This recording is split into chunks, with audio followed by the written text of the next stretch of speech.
Hey, what's up guys? Welcome back to the channel. In today's video, I thought it would be cool to share with you why I love pipeline, some of the reasons I love it, and some of the reasons I don't love it. So more or less some pros and cons about pipeline work, in my opinion, from a welder's point of view.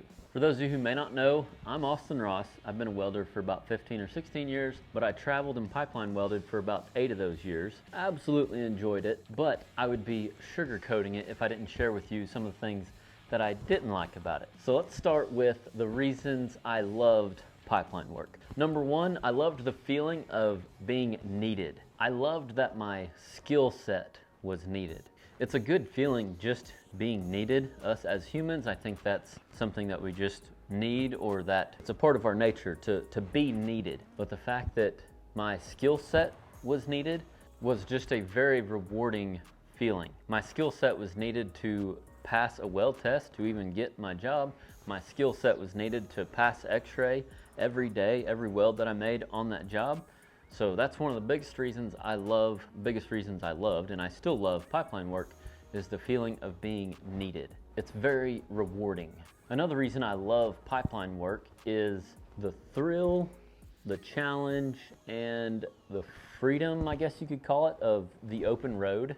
Getting to leave the town that you were raised in and see different parts of the world or the country. I haven't been out of America, but just getting out of Oklahoma and getting to see other parts of the world and getting paid to do it. So the freedom of the open road, getting to travel and get paid for it, the thrill of driving 20 hours and not knowing if you're gonna have a job because you still have to test for your job. It's a rewarding feeling once you pass that test, because it's anywhere from a couple days notice. In other words, you may only have 2-3 days. I may have got a phone call a week ahead of time about the job, or I may have been hearing about this job for 3 months and I finally got the call to go to the job. But either way, I had to wait however long it took me to get to the job, and then I had to wait to get through the test to know if I even had a job. So the thrill is a good feeling in its own way, because I think of the reward. The reward is amazing. And I love the challenge of all aspects of the pipeline lifestyle. I love the challenge of, like I said, having to pass a test to get a job. I love the challenge of making every weld better. I love the challenge of taking a weld test that isn't a common weld test. What I mean by that is, one of the most common pipeline tests is a 12-inch butt weld and a 12-inch branch weld. Well, in my experience, some of the 12-inch butt welds were flat, some of them were on a 45, so that even made it more challenging. Most of the time we got to use a template on our branch test, but sometimes we had to lay it out from the blue book, so that was a challenge. Past that was taking a test on bigger pipe. If you've been following along at all, you know about the couple of videos that I shared, I think a couple, I don't know, whenever I was pipelining, whenever I busted a weld test. That was because it was on like a 36-inch piece of pipe, and I had only taken like one 36-inch pipe test before that. Can't remember if it was on a 45, I think it was the one I busted. You can go check out that video. We'll try to link it in the description so you know what I'm talking about. But it's challenging. Pipeline is challenging for all different reasons, but there's things about that that I really love. It really fuels me. I love that most pipeline jobs don't last more than 6 months on average. It vastly depends. You could be on a job for 2 days, you could be on a job for a year. The longest pipeline job I ever had was roughly 6 months. That was like perfect for me, because whenever I was pipeline welding, I looked forward to being home, being laid off and being home and getting to do essentially whatever I wanted to do for a month or 2 or 3. Obviously, that's not all exciting, which we'll get to in the cons of pipeline lifestyle. But I loved the aspect of working hard 60-70 hours a week for 3 or 4 months and then being off for a couple weeks or being off for a month or 2. I just loved that sense of flexibility, I guess. I liked that there was an end in sight. I don't know what that says about me, but I liked it. Another thing I love about pipeline work is working for good leaders. A good superintendent, a good weld boss, a good tie-in man, a tie-in foreman, lower and in foreman, fabrication foreman, the pipe man on the front end. I'm sure I'm forgetting one of the foremans as far as pipeline goes. But as a welder, who I was working for on a particular pipeline job depended vastly on how the whole vibe of the job was. John Maxwell, he's an author, he writes books, he's got a big leadership company. You should read some of his books if you don't. John Maxwell, he talks about how everything rises and falls on leadership. And I believe that's so true, because I've been on jobs where the welding boss was not that great to work for various reasons, and I had found out it was because his boss, aka the superintendent, wasn't very good to work for various reasons. They just didn't have the best leadership qualities, I guess, and I could tell a huge difference between working for those weld bosses versus weld bosses that did have great leadership. So therefore, it really meant that their boss was a pretty good leader. All that to say is, it doesn't matter what the name of the company is that I worked for, it all came down to who I was specifically working for. An example of this is, even if I was working for a weld boss that was a good leader, being a welder on the pipeline, you get put on different crews, so you're not always working directly for that weld boss, depending on how big the job is. All those foremans I just named off, that's where welders are put. So when I'm a welder on the pipeline, if that welding boss puts me on tie-ins, on a tie-in crew, that tie-in crew has a tie-in foreman. A tie-in man is the slang term. And if that tie-in man is not a good leader, your job could be not as enjoyable. But if I got called to that job by this welder foreman, I'm most likely going to stay longer or tolerate more, if you will, for this tie-in man that may not be the best leader, because I was called to this job by this welder foreman, by this welding boss. Another thing that I love about pipeline work is a good front end, or a good crew in general. If you've got a good front end, if you're a welder on the front end, say it's 24-inch pipe, and you got two welders, one welding this side of the pipe, one welding this side of the pipe. If you've got a good side boom operator, a good spacing hand, a good pipe man, even a good helper down there running the clamps, the air clamps, and even the guy tailing the pipe, that has to do with spacing the pipe when you're running beads. All the laborers on the front end, even the guy that's preheating the pipe, if everybody's in sync and working together and getting along, it is so much fun.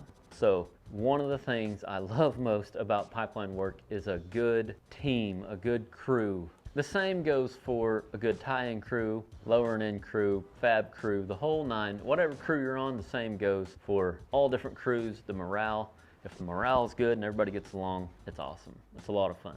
Another thing I love about pipeline work is working out of my own truck and custom built flatbed. I love it. I really do. The simplicity of a pipeline style bed, mostly due to the fact that when you're hired as a pipeline welder, you're hired just to weld the pipe. You're not hired to sell jobs. You're not hired to quote jobs. You're not hired to go look at jobs. You're not hired to haul material to the job site. You're not hired to dig holes. You're not hired to dig the ditch. You're not hired to bend the pipe. You're not hired to string the pipe. You're not hired to coat the pipe. You're not hired to x-ray the pipe. You're hired just to weld the pipe.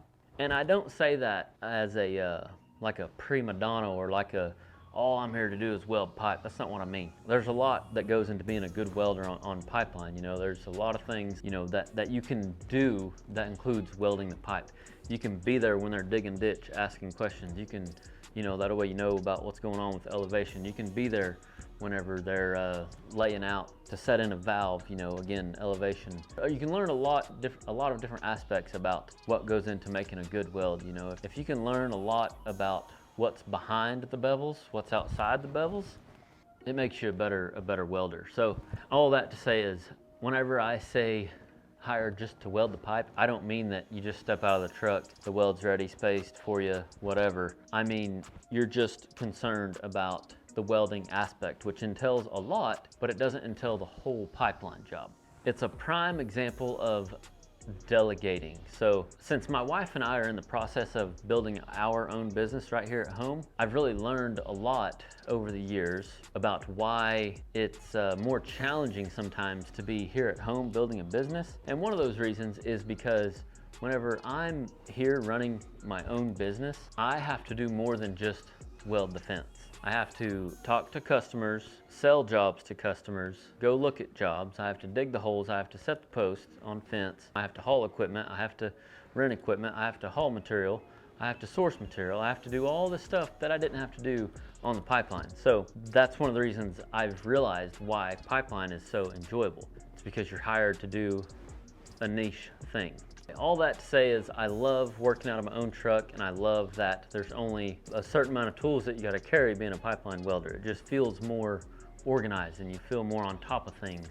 I could go on and on about things that I love about pipeline work, but let's go ahead and get to a couple of reasons why I don't like pipeline work. One of the reasons I don't like pipeline work is the short notice. For example, a welding boss calls and says, hey, I need you here in 2 days, and it's essentially a 2-day drive. So say it's a Wednesday and he needs you there by Saturday morning. It's Wednesday at noon. You got to pack up your camper. You got to tie loose ends up, if you will, around the house. Leave early the next morning so you can cover a lot of ground Thursday and the rest of the ground Friday to be there to test Saturday morning.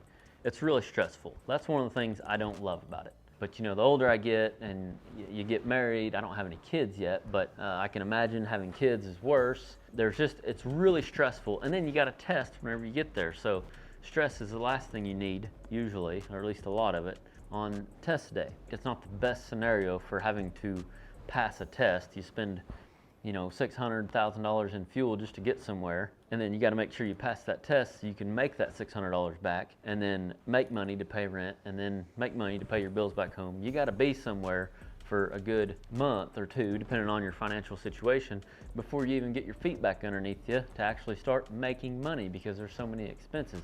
All that to say is there's a lot riding on that one test, that Saturday morning that you just drove 2 days. Yeah, that's one of the things I don't love about it. Another thing is the overall control about being a pipeline welder. This kind of goes with the first one about last minute phone calls, but overall, you don't have as much control over your job because you're more or less an employee of all these companies whenever you're a pipeline welder. As to where when I'm at home running my own business, I'm in control of getting more work because I sell the whole job. I don't just sell my welding services for pipeline work. If you've never pipelined, this may be a little bit difficult to understand, because I can imagine some of you may be thinking, well, you know, you can sell yourself better as a pipeline welder.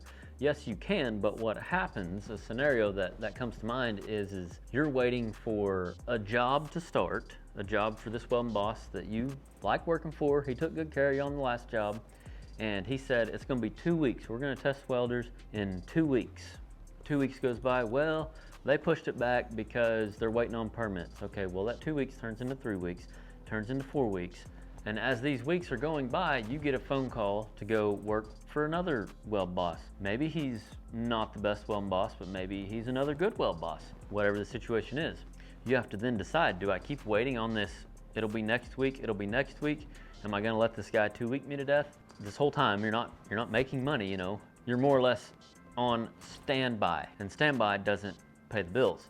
So it's really tempting to take this other job. Well, what if this other job is only gonna last 4 weeks, potentially, which you never know how long jobs are actually gonna last, but that does come into play whenever you're weighing your options as a pipeline welder.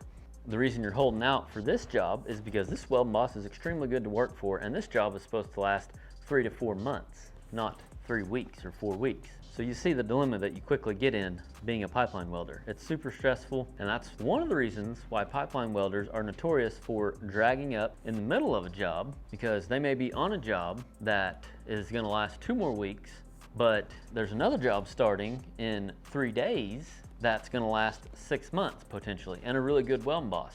And he knows he's gonna get taken care of, and he knows he's gonna be there till the very end. So what does he do? He drags up from this job 2 weeks early to go to this job that's gonna get him longer. If he wouldn't have drug up here to go to this job, potentially there wouldn't have been a slot over here on this job. So he would have got 2 more weeks worth of work and then been laid off and missed out on a 6-month job.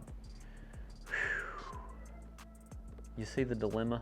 Now, disclosure, it's all about timing. So these are just some situations that I've been in and that I hear of buddies of mine getting in all the time when it comes to pipeline work. But I did want to mention, not to sugarcoat it, but I did want to mention that it really comes down to timing and who you're working for, and the longer you do something, the more easier it is to kind of play that game, if you will, or try to, play that timing and keep in touch with this weld boss. Sometimes this weld boss knows this weld boss, and this weld boss can save a spot for this welder, and he can wait the 2 weeks, he can finish the job, and then go start on this job. So like, it can work out, but since we can't tell the future, some of these things have left welders in a bind and without a job. So that's why, one of the reasons why some of them drag up. Also, it's possible to drag up on good terms. You can actually help a welding boss out by taking a layoff whenever he needs to lay welders off.